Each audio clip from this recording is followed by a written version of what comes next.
Tonight, President Trump calling Bob Woodward's Bombshell new book a joke on Twitter. Press Secretary Sarah Sanders. It seems like a very careless and reckless way to write a book. Woodward defending his book on Today. It is mostly anonymous sources in here. Why should people trust you? But the incidents are not anonymous. It gives a date, it gives a time, who participates. In fear, Woodward details anecdotes that include Chief of Staff John Kelly calling the president an idiot and Defense Secretary James Mattis saying Mr. Trump has the understanding of a 5th or 6th grader. John Kelly aggressively pushed back in this. General Mattis aggressively pushing back. Are they lying?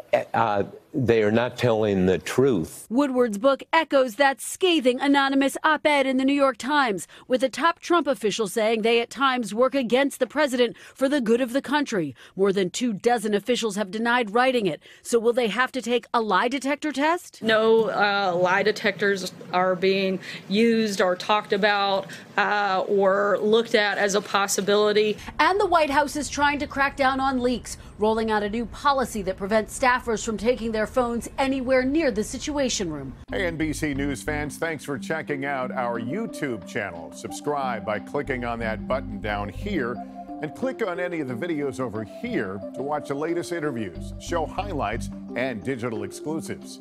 Thanks for watching.